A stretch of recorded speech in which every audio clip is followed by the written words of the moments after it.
into what we're going to do now.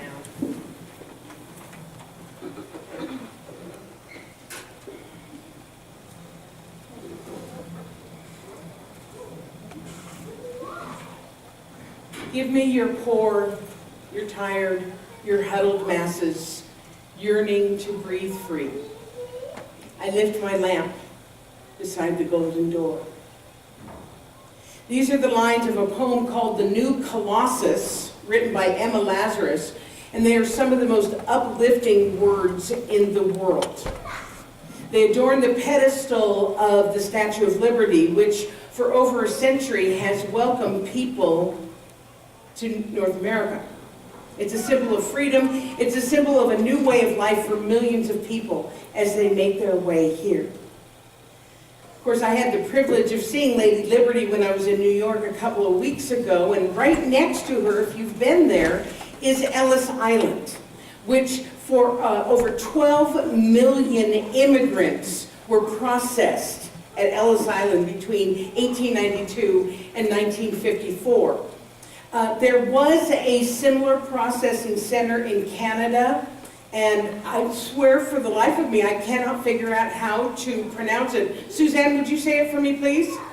Grosse-Île. Grosse-Île. Is it, but you guys, have you ever heard of it? Raise your hand if you've heard of it. Raise your hand if you don't know what I'm talking about. Okay. Raise your hand if you've heard of Ellis Island. Okay.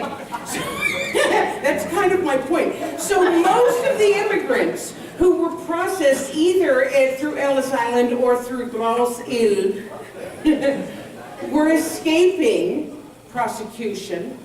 They were escaping poverty, war, atrocities that we cannot even imagine. So think about what they must have felt as they passed by, wave of emotion, they passed that statue and read those words. Give me your tired, your poor, your tired, your huddled masses yearning to breathe free. I lift my lamp to the golden door.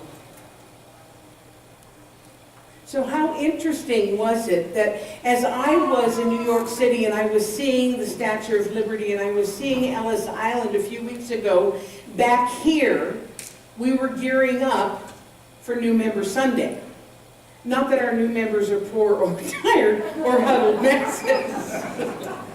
But whenever we have a New Member Sunday, which we do once a year, I remember what it felt like for me when I walked into my first Center for Spiritual Living close to 28 years ago.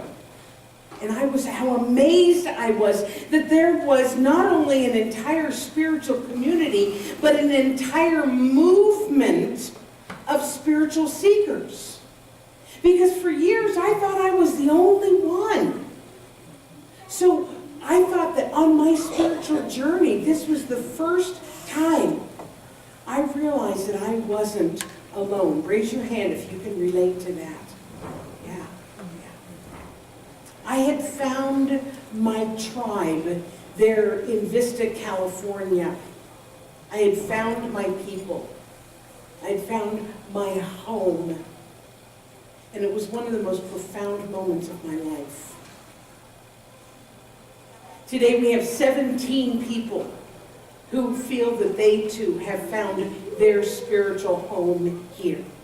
17 people who have said, this is my spiritual home. This is where I belong. This is my community. People who have made the conscious decision to officially become part of our tribe. You're going to have a chance to meet them in just a little bit, but first I want to talk a little bit about the metaphysics of this thing called spiritual community. Because finding our tribe, finding our people is one of the basic needs of humankind, just like Lucille read in her beautiful reading, which was basically my talk. Thank you very much. It is one of our basic needs. We like being around people who think and talk and believe like we do. Am I right? That's what we love. Now, that's not to say we don't embrace diversity and we don't embrace cultural, religious differences. We do. But there is something very comforting, there's something very wonderful about finding people who share our common beliefs and are able to communicate about them. Here was a quote from Ernest Holmes I thought was sweet. "We are all children, wanting to be loved and understood, wanting to be appreciated, wanting to have common purposes and common joys, and being willing to share in common troubles." So one of the beauties of belonging to a center like this is that we encourage everybody to absolutely recognize and celebrate their joys and their successes. Absolutely. Woo-hoo! We're all about that. And we will also love you through your troubles. But this is one of the things that makes us different than many other communities, is that we will absolutely celebrate with you, and we will absolutely acknowledge your troubles and be there for you, and then we will teach you how to rise above your troubles and create a life of harmony and joy. In other words, we don't want you to stay where you are. We want you to transcend and rise above it. Because we've all had experiences of trouble and challenges. It's part of the human condition. Absolutely. But at this center, we teach you tools and techniques that help you to create a different experience. Because in this teaching, we absolutely know that we have co-created the experiences that we are having in our life, good and not as good. We have co-created with the divine the experiences that we've had. So if somehow we've created a challenge and we've created turmoil, the good news is if we created it, we can uncreate it as well. And we do that by choosing differently, by thinking differently, by the disciplined and consistent practice of changing our thought patterns. This is one of my favorite all-time quotes from Ernest Holmes. He wrote, "Each one of us today is the result of the use that he has made of the law," with a capital L, "either consciously or unconsciously. As soon as we realize this, we shall see that what we are now, or what we now have and experience, is the result of what we have thought. And the answer to what we shall be is contained in what we are now thinking, for we can change our thinking." So, in other words, this life that I am living right now on April 10th, 2016 at 11:15 in the morning is the result of my thinking up until this point. Okay? You got that? If I keep on thinking the way that I am, this life and these conditions are basically going to continue with me. But if I have a new thought, if I think a new way, if I develop new belief systems, what happens is it starts to take me on a slightly different path that takes me to where I want to go, as opposed to maybe where I am right now that may not be serving me. Does that make sense? That makes sense? Okay. So, not everybody hears a message like this and relates to it, because this is a teaching of self-responsibility, and not everybody is ready to be self-responsible. And you know, sometimes I can't blame them. I've admitted to you many times, I like to be a victim for a little while. You know, I like to blame other people for a little while. I like to say, it's not me, it's you, it's them. Whoever the thems are. There's lots of thems. Haven't you noticed that? There's a whole lot of thems. But the thing is about our teaching is that we can look at the part of our life, and if we don't like what we are experiencing, we can make a different choice. And we're taught that in order to be different, in order to be different, we have to be different. We have to be different. We have to participate in the change. Yes? Yes. Am I making sense? Okay. The good news is, and this is why I kind of started out talking about the Statue of Liberty this morning, Because with great responsibility also comes great freedom. Think about that. Freedom to choose, freedom to change, freedom to co-create. And the good news is, we're not doing it alone. We're not doing it alone. First of all, we're not alone. We're never alone. We are part of the all and everything. We can't be separate from that which we are. Ernest Holmes put it this way: you belong to the universe in which you live. A power greater than you has put you here. Everyone has a place to fill in life, and the world has need of you now. Therefore, you must affirm and believe you are one with life because you represent life. You are one with infinite intelligence because you can think and reason and have the capacity to choose. You are a creation of divine mind and therefore a child of God. Go like this. Woohoo! Wait, do it again. Okay. And the good news is, what is true for you is true for everyone else, even the thems. And that's what our center is all about. Each one of us is on our individual path, absolutely, without question. Each one of us is experiencing life, the life that we've created in order to grow and express. This is our journey. This is our path. However, we are doing it as part of a spiritual community, a Sangha.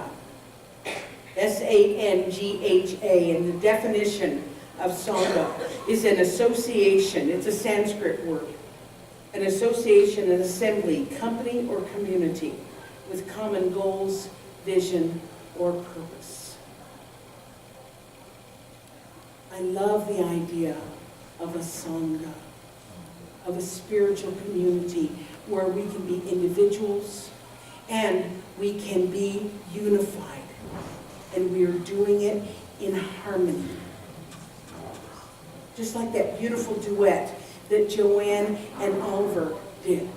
Think about that. She was singing and he was playing harmony on a completely different instrument. And yet what came together was this beautiful, beautiful duet, soulful duet. That's what I'm talking about. You sing your song, I sing my song, and together we make beautiful music. We are unified and individual. So I have a video that I want to show, and I think we got this right. So I'll, dude, Dwayne. That's right. Mr. Oz, if you would make that happen, I would be so happy.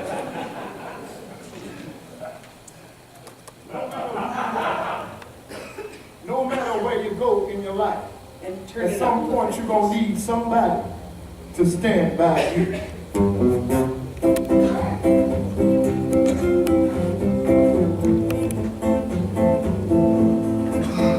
Oh yeah, oh my darling, stand by me. No matter who you are, no matter where you go in life, you gon' need somebody.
heard of it, you can YouTube it. You just look up Playing for Change. You'll find other videos.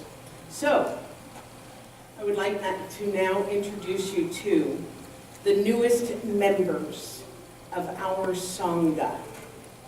As I call your name, please come to the front. Lorraine Andrews, Lisa Balfour, Beth Carone, and Beth, I bet we could get some people to assist you to come down if you would like. Sabrina Komanescu, Jennifer Duncan, Lisa Fanning, Paul Forgang, Norm Humphrey, Bev Janish, Chad Leon, Marty, is it Levi or Levy? And he isn't here to tell me that. All right. Karen McGee, Leslie McNamara, Helen Jean Mossing, Melody Mossing, Candace Swanson, who is in with our kids, and Nikki Waters. Please give them a hand. Please give them a hand.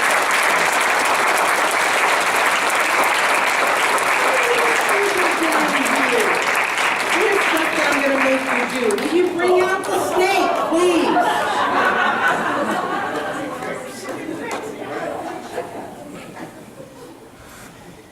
So we need to include Kenda in this also when she comes in with the kids. Lisa's with the kids as well. Okay. Then we will include them. Beth, I was going to give you the heads up about that, sweetheart. But you get handsome men. Yeah. Oh, yeah. And where's our microphone? Okay, yeah.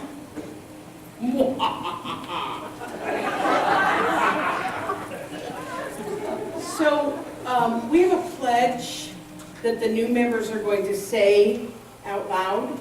I'll say it with you guys. And then we also have a pledge that you, as the existing members and friends of the center, are going to say as well. So are you guys ready? We're going to put this up so they can see it, and we're going to say this together. You ready? Okay. We promise to be the best members of the Calgary Center for Spiritual Living that we can possibly be. We promise to support this center and this ministry with our time, talent, and treasures.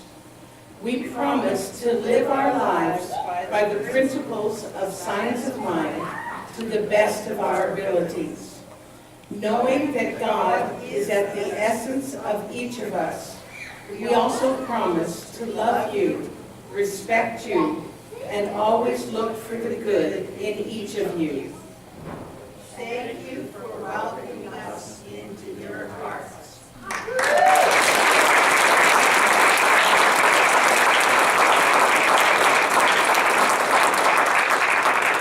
And now, members and friends of the Calgary Center for Spiritual Living, would you please stand up? And your pledge is here.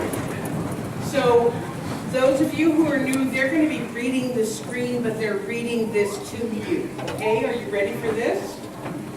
We, the members and friends of the Calgary Center for Spiritual Living, honor your decision to become part of our spiritual community. Knowing that God is at the essence of each of us, we promise to love you, respect you, and always look for the good in you. Thank you for adding your light to ours. Welcome home to our spiritual community. To our spiritual family, I like that even better. I wrote it. Go ahead and have a seat. And we're going to just take a brief moment. No, what? Come back. No, you're still here. We're going to take a brief moment to just say what's on your heart briefly. Thank you. Good morning. Thank you. Thank you for welcoming me into the community.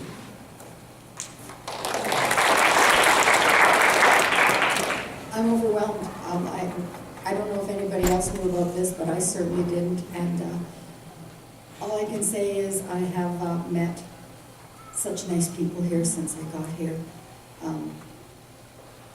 I love the hugs, and I love the fellowship and the friendship, and I love learning more about the center and the great people that are here. Thank you.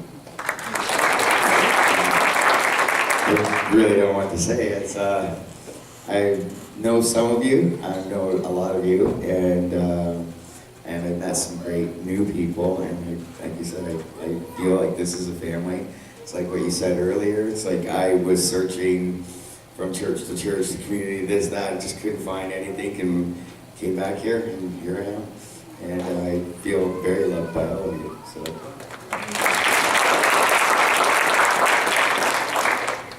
This is such a great community, and you guys just welcomed me in.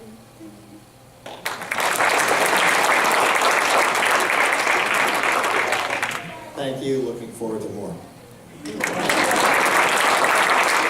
Thank you so much. I'm very grateful to feel at home here in a place where I can talk to people freely about what I believe. Thank you.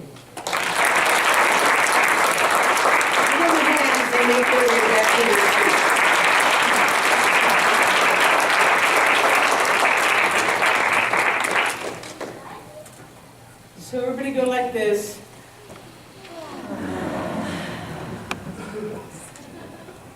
And I think I'm going to change something up just a little bit for time purposes.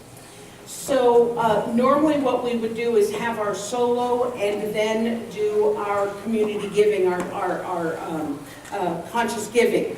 However, for time, Joanne, I think you're going to be fine with this. I think you're going to be fine with this.